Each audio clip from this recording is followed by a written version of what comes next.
السلام علیکم ورحمۃ اللہ وبرکاتہ نحمده ونصلی علی رسولہ الکریم اما بعد۔ آج کا سبق سن لیجئے۔ آج کے سبق کی سرخی ہے حضرت محمد صلی اللہ علیہ وسلم کی سیرت، پارٹ نمبر 191۔ اب یہ ریحانہ والا قصہ تو غزوہ بنی قریظہ میں تفصیل سے آئے گا، اس لیے کہ ابھی حضرت عائشہ مدینہ منورہ تو پہنچی نہیں ہے، ابھی حضرت سودا بھی پہنچی نہیں ہے، ابھی مسجد نبوی بھی بننی ہے، لیکن ایک قصہ میں پورا کر دوں جو ادھورا رہ گیا تھا، حضرت سلمان فارسی کا۔ سلمان فارسی رضی اللہ تعالیٰ عنہ مسلمان تو ہو گئے تھے، لیکن غلامی میں اپنی زندگی گزار رہے تھے۔ سلمان فارسی اچھا چونکہ غلام تھے اور یہودی کے غلام تھے، اس لیے غزوہ بدر میں، غزوہ احد میں شریک نہ ہو سکے سلمان فارسی۔ احد بالکل سامنے ہے لیکن سلمان فارسی جا نہیں سکے، کیوں کہ مسلمان تو ہو گئے تھے وہ، لیکن یہودی کی غلامی میں تھے۔ تو ایک مرتبہ حضور صلی اللہ علیہ وسلم نے سلمان فارسی سے کہا کہ بھئی تم آزاد ہو جاؤ، تم تو ویسے بھی آزاد ہو، لیکن خواہ پکڑ کے رکھا ہے اس نے تم کو، اس سے کتابت کر لو، کچھ آپ نے آقا سے کتابت کر لو، کوئی ایگریمنٹ کر لو، کوئی پیسہ دے دو، کچھ کر لو تاکہ تمہیں آزاد کر دے۔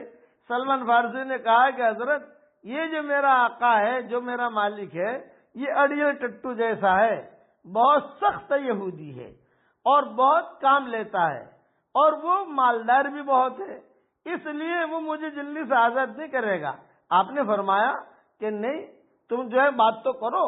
چنانچہ سلمان فارسی اپنے آقا کے پاس گئے، اپنے غلام، اپنے مالک کے پاس گئے اور یہ فرمایا کہ بھی دیکھو میں تو آزاد ہوں، یہ تو چلتے چلتے تمہارے تک پہنچ گیا، میں کوئی غلام نہیں ہوں، میں تو شہزادہ ہوں، تم مجھے آزاد کر دو، پیسہ لے لو۔ وہ آناکانی کرتا رہا۔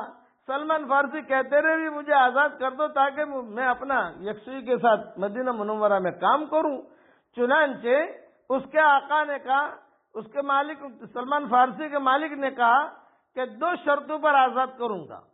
فرمایا بہت اچھا، بتاؤ کیا شرط ہے؟ 2 نے کہا نمبر 1 مجھے 40 اوقیہ سونا ادا کرو، نمبر 2 میری فلاں زمین ہے، اس زمین پر 300 درخت کھجور کے لگاؤ، جب ان پر کھجوریں آ جائیں اور میں کھا لوں ایک درخت کے کھجور، پھر تو میں آزاد کروں گا۔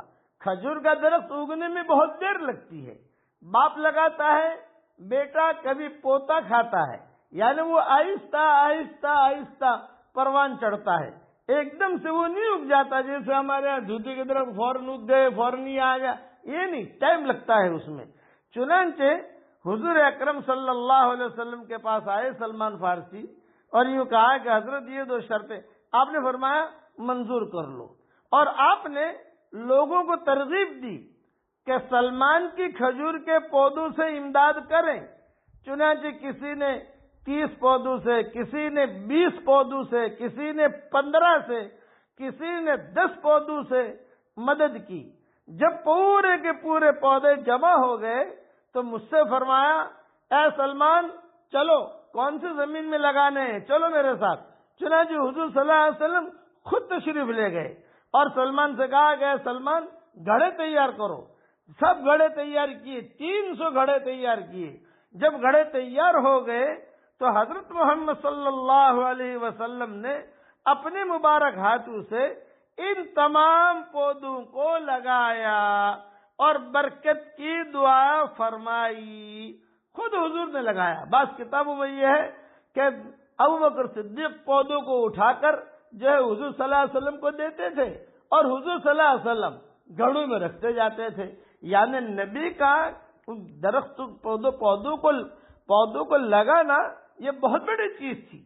چنانچہ مدینہ منورہ میں وہ باغ تھا، اب جو ہے انہوں نے ختم کر دیا، اس کی کھجوریں بھی بہت مہنگی ملا کرتی تھی، کافی سال تک یہ باغ رہا۔ چنانچہ ایسا حضور نے برکت کی دعا کی، 1 سال گزرنے بھی نہ پایا تھا کہ سب کو پھل آ گیا اور کوئی پودا ایسا نہ رہا کہ جو خشک ہو گیا ہو، سب کے سب سرسبز اور شاداب ہو گئے اور سب کو پھل آ گیا۔ سیٹھ سے جا کر کہا کہ سیٹھ صاحب یہ فلاں درخت کا ہے، فلاں درخت کا۔ سیٹھ نے کہا بھی یہ تو جادو ہے، اتنا جلدی کیسے ہوا؟ یہ کہا بھی جادو نہیں، یہ حضور صلی اللہ علیہ وسلم کی برکت ہے۔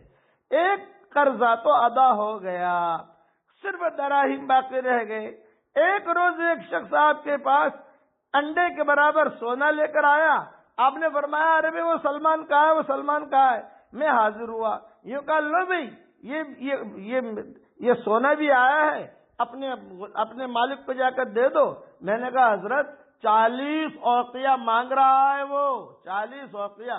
آپ نے فرمایا جاؤ جاؤ، کتابوں میں لکھا ہے جو اللہ کم مدت میں کھجور کے درختوں کو اگا سکتا ہے وہ اللہ اس سونے کے وزن کو بھی بڑھا سکتا ہے، تم لے کے جاؤ۔ وہ لے کر آئے اور ان کے سیٹھ کو دیا، اس نے تولا تو پورا 40 اوقیہ تھا۔ میرا کل قرضہ ادا ہو گیا اور غلامی سے آزاد ہو گیا۔ بقیہ تفصیل کل پوری کروں گا انشاءاللہ۔